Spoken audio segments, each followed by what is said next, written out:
Faz mais ou menos uns 2 meses, meu terapeuta pediu para que eu fizesse um negócio que se chama análise neuropsicológica.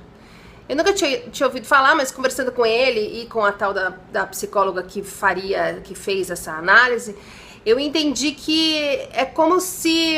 O jeito mais fácil de entender o que é essa análise é o seguinte: é como se eu fosse Fukushima, o meu terapeuta é o governo do Japão, e essa terapeuta que faz a análise neuropsicológica são aqueles caras que vão com aquela roupa anti-radiação, sabe? Ali na usina de Fukushima, para analisar o que estragou, o que oferece perigo, o que não tem problema nenhum e não precisa se preocupar, o que precisa ser consertado e como. Esse relatório vai ser entregue para o governo do Japão, para que o governo saiba com muito mais assertividade o que ele deve fazer a respeito do desastre da usina de Fukushima. Desastre, no caso, seria o burnout. Então, grosso modo, essa análise neuropsicológica é como se ela fosse tirar uma foto minha, até foi ela quem fez essa metáfora da foto, como se ela fosse tirar uma foto minha e contar para o meu terapeuta exatamente o que ela enxerga em mim, em termos de inteligência, de comportamento, de forma como lida comigo mesma, com as pessoas, com o mundo e tal. E principalmente o que foi que o burnout estragou, que precisa ser recuperado, ou que já estava funcionando mal e que desencadeou no burnout, enfim. Isso seria uma análise neuropsicológica. A dinâmica, na verdade, é completamente diferente de uma sessão de terapia. Sabe, parece uns testes de QI, uns exercícios, uns testes, parece que você vai lá pra brincar. Você conta história, você resolve um probleminha, você faz um negocinho de raciocínio, você fala que cor você tá vendo, que sequência numérica que você vai repetir. Enfim, ao longo de 5 ou 6 semanas, ela colhe esses dados e depois lá, não sei como é essa tabulação e essa análise que ela faz, ela chega numa conclusão que é um resumo, ou seja, na última sessão, que seria a devolutiva, você simplesmente se senta a uma mesa na frente da terapeuta que faz uma lista de todos os seus defeitos. Você senta lá e ela fala na sua cara tudo que você faz errado, que você não consegue coordenar direito, as coisas com que você não sabe lidar, as coisas que emperram sua vida. É um horror. É um horror, porque ninguém quer sair de casa, pagar uma grana alta para sentar na frente de uma pessoa que vai falar o que você tem de pior, algumas coisas que você talvez não admita nem para você, ou que você não tenha enxergado até ali. Você sai dessa sessão com uma sensação de que você é todo errado, que tá fazendo tudo errado e mais ainda do que você imaginava. E eu voltei pra casa a pé, meio perto de casa, então é mais ou menos uma meia hora de caminhada. Aproveitei para fazer a caminhada do dia e voltei pensando em tudo aquilo que eu tinha ouvido e tal. Mas aí eu entendi, eu falei assim, gente, acho que eu acabei de ter um exemplo prático do porquê de tanta gente ter medo de fazer terapia. E acabei sabendo de um fato que é o de que 70% das pessoas que precisam de ajuda psicológica ou psiquiátrica simplesmente não procuram ajuda. Pela minha experiência das pessoas que me procuram para falar sobre burnout ou coisas similares, me parece que os principais motivos são de não procurar ajuda, né? O primeiro é que a pessoa acha que não precisa. A gente sempre tem uma impressão de que a gente pode resolver os nossos problemas sozinho, né? Então, assim, eu tô com um problema, eu vou conseguir resolver, me deixa aqui, não me enche o saco que eu vou conseguir resolver, eu consigo resolver minhas coisas sozinho. Só que tem coisa que a gente não consegue resolver sozinho. Tem coisas que a gente estabelece um padrão de pensamento, uma forma de agir. Às vezes a gente já nasce assim, às vezes a gente desenvolve por algum motivo, por alguma coisa do contexto da nossa vida ou do que a gente teve de experiência, enfim. E que a gente repete esses padrões sem entender o porquê e muito menos como faz para cortar esse comportamento. Nisso a terapia é fundamental, porque sozinho a gente vai ficar reconhecendo o erro sem conseguir mudar. Você entra num ciclo que é muito, muito difícil quebrar e você vai se sentindo cada vez mais fracassado porque você não consegue mudar. e a coisa começa a ficar muito pesada. Pra que você vai ficar sofrendo, repetindo as mesmas coisas e sofrendo cada vez mais, sem ver perspectiva? Vai chegar um dia que você vai desistir, você vai falar, eu não consigo mudar, assim não tá legal, então foda-se. E aí você vai passar a sobreviver e não viver. Você vai viver apesar daquilo, você vai fingir que aquilo não te incomoda tanto. Você vai se conformar que a sua vida é assim mesmo, que pra você tal coisa não funciona, que pra você tal coisa não acontece. Você vai se resignar. E na verdade tem, acho que é uma poesia, não sei que fala, ou uma música, que fala que a resignação é um suicídio cotidiano. À medida em que você vai se resignando, que você vai se conformando com algumas coisas, você vai matando um pouco de você. Você quer matar um pouco de você ou você quer viver com mais leveza, você quer viver com mais alegria? Então por que não procurar ajuda? Se essa ajuda terapêutica é a única forma que você tem de quebrar um padrão de comportamento que não está fazendo você feliz. Outra coisa que eu ouço muito é a pessoa falar assim, não, eu não vou pra terapia porque eu já sei qual é meu problema. Então eu não preciso ir.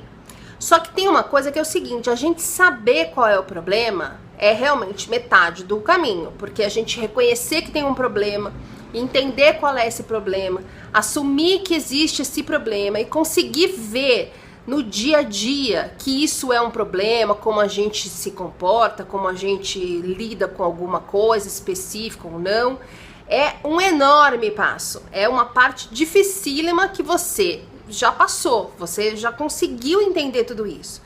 Mas o problema é, e aí a gente volta pro item número 1, é o quanto a gente consegue, a partir desse ponto, mudar um comportamento. Não contornar um problema, mas superar esse obstáculo. Quanto você consegue fazer isso sozinho? Muito pouco. Não é falta de força de vontade sua, não é falta de inteligência sua, não é falta de coragem sua, é simplesmente a forma como a gente funciona. Se você por alguma questão desenvolveu aí um problema, você precisa entender o porquê e você precisa saber como você pode mudar essa sua forma de agir. Isso não é uma coisa fácil. Se fosse fácil, se a gente conseguisse fazer sozinho, ia ter muito pouca gente precisando de terapia. O problema, e aí volto para o item 1, é que quando a gente tem um problema e a gente não conserta esse problema, você no máximo vai conseguir se conformar que existe esse problema e que você vai ter que conviver com ele. Você não vai resolver esse problema. E eu acho que o objetivo da pessoa, seu, meu, de todo mundo, é resolver esse problema. Também tem gente que fala assim, eu não vou porque eu não quero esse diagnóstico, eu tenho medo do diagnóstico. Que diagnóstico? Se você já está partindo do princípio que você tem uma doença horrorosa, que você vai ter que confrontar e tomar remédios e sofrer o preconceito da sociedade... Gente, menos. Isso, primeiro que isso aí é uma coisa que você já precisa falar com o terapeuta. A forma como você interpreta e dramatiza as coisas. Outra coisa é o seguinte, e se você tiver realmente um problema que necessite de medicação? Não era bom você então tomar essa medicação para poder viver bem, para poder viver mais leve, com mais alegria, sem sofrimento? Qual é a vantagem de ficar sofrendo? Eu sempre penso assim, tem muita gente que tem medo de ir ao médico porque, eu vou descobrir que eu tô doente. Mas, gente, se você descobre que você tá doente e trata, você se cura. Se você está doente, não sabe e, portanto, não trata, você vai morrer. Então, aí eu pergunto, qual é o seu objetivo? É morrer ou é viver bem? Se é viver bem, você precisa ir no médico. Mesma coisa na terapia. Qual é o seu objetivo? O seu objetivo é ficar sofrendo do jeito que você sofre hoje, até o resto da sua vida? Arrastando essa âncora, se conformando com as coisas? Ou o seu objetivo é ser feliz, é viver bem, é viver com alegria, é conseguir enxergar as coisas boas que acontecem na vida? Se esse é o seu objetivo, eu não entendo por que não procurar uma ajuda que possa fazer com que você chegue nesse tipo de vida, com que você dê um basta nas coisas que te deixam triste hoje. Há uns 15 anos atrás eu fiz uma cirurgia plástica, eu fiz aquela cirurgia de redução das mamas, sabe? Que a gente reduz o peito e dá um up. Você reduz e dá um up, é uma beleza. Eu tinha uns 33 anos mais ou menos e eu tenho um histórico da vida toda de ficar engordando, emagrecendo, e assim, bastante. Eu engordava 30 quilos, emagrecia 35 quilos, engordava 40 quilos, emagrecia 30 quilos.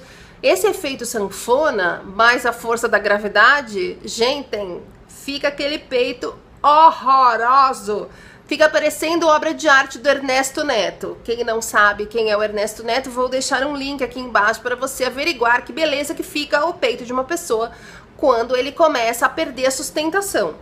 Então você imagina, eu tinha 33 anos e eu tinha um peito que me fazia ter vergonha de ficar pelada na frente das pessoas. E aí, diante desse ponto, você tem duas alternativas. Uma, fazer a operação plástica. Duas, não ficar mais pelada na frente das pessoas sem morrer totalmente de vergonha e evitar a todo custo uma situação em que você fique pelada na frente das pessoas. Isso, inclusive, não é uma questão de ficar pelada na frente das amigas ou do vestiário da academia. É uma questão que interfere totalmente e te limita, por exemplo, para namorar uma pessoa, para transar com uma pessoa. Como é que faz? Você nunca mais vai se sentir à vontade com o seu corpo? E esse ponto de decisão é o mesmo que você tá agora pensando se você deve ou não ir fazer terapia.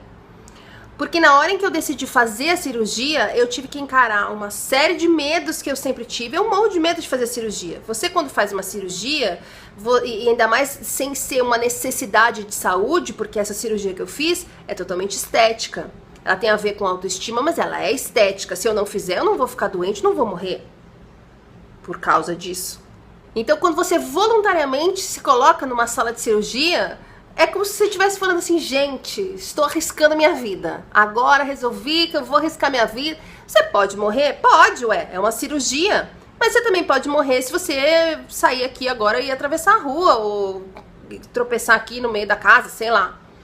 O fato é que eu acabei encarando esse medo. E aí, todo mundo que tá na mesma situação, eu normalmente vejo a pessoa falando, eu não tenho coragem, eu não sei como é que você teve coragem, eu não tenho coragem porque dói pra caramba, você vai sofrer, e tem corte, tem ponto. E realmente, não é bolinho.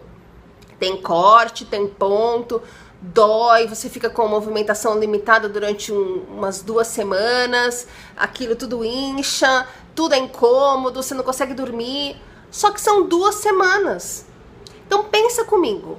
Se for o horror do pesadelo, que não é, mas o horror do pesadelo, por 2 semanas, sabendo que depois dessas 2 semanas, você vai ter um corpo que você acha bonito, que faz com que você não tenha mais nenhum tipo de trava de ficar pelada na frente de alguém, uma coisa que faz a sua autoestima aumentar pra caramba. Foi um dos investimentos mais inteligentes que eu fiz de dinheiro da minha vida, essa cirurgia. Ao passo que se você quer se poupar dessa dor, desse horror, dessas 2 semanas, você vai seguir em frente vivendo com uma coisa que te causa outro tipo de dor, pra sempre. Então você imagina, eu tinha 33 anos, eu vou viver até que idade? Com o peito da obra do Ernesto Neto, parecendo uma avó Yanomami. Não é um sofrimento muito, muito maior do que 2 semanas sentindo incômodo, dor e com dificuldade para dormir? Fala sério, pensa sobre isso. É a mesma coisa com terapia. Será que vale a pena você se preservar e se proteger de, sei lá, 1 ano, 6 meses de terapia? Não que você vá fazer só 1 ano ou 6 meses, mas é que os primeiros 6 meses, o primeiro ano, são mais duros mesmo, porque você tá encarando ali os seus problemas de frente, coisas que você evitou encarar e tocar no assunto. Você tá mexendo num armário ali que você, até resolver fazer terapia, tinha mantido trancado, você tava ignorando, você não queria ver. Agora você vai ter que mexer em tudo, olhar tudo e arrumar tudo. Então realmente é um sofrimento. Só que é um sofrimento por, vamos dizer, 6 meses. Que seja 1 ano. Você não acha que é um período muito curto comparado ao resto da sua vida toda? O que você prefere? Ficar 6 meses indo na terapia e falando, ai meu Deus, que eu não queria falar sobre isso? Ou passar o resto da vida vivendo, se arrastando, se conformando, olhando para as outras pessoas e falando, puxa, eu queria conseguir fazer aquilo, eu queria ir naquele lugar, eu queria ter aquele trabalho, mas não consigo, não sei porquê, comigo não, eu tenho azar, fizeram uma macumba para mim. O que você prefere?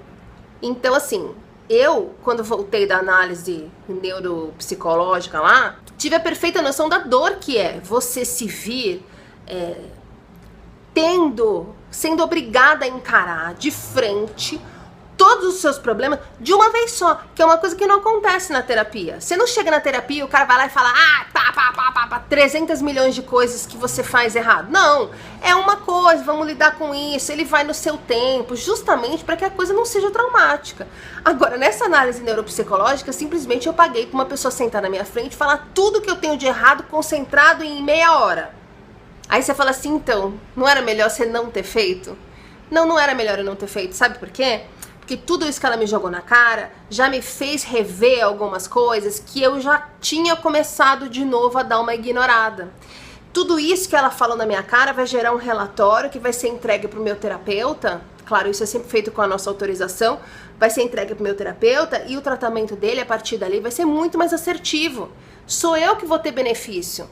Sou eu que vou ter um resultado muito mais bem encaminhado e talvez mais rápido por conta desse relatório dessa tia. Então é meia hora de profundo horror versus problemas sendo resolvidos a partir dali.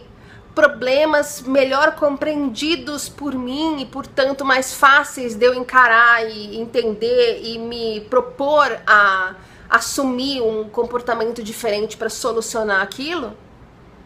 O que é melhor?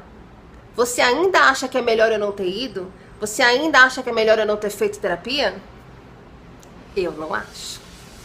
Eu queria que você revisse a sua decisão de não fazer terapia, pensando nisso tudo que eu acabei de falar, e respondendo para si mesmo se o que você prefere é ter uma vida em que você se conforma em não ter as coisas que você acha que deveria ter, ou se você quer ter uma vida em que você efetivamente tenha o potencial de conquistar tudo o que você acha que você merece.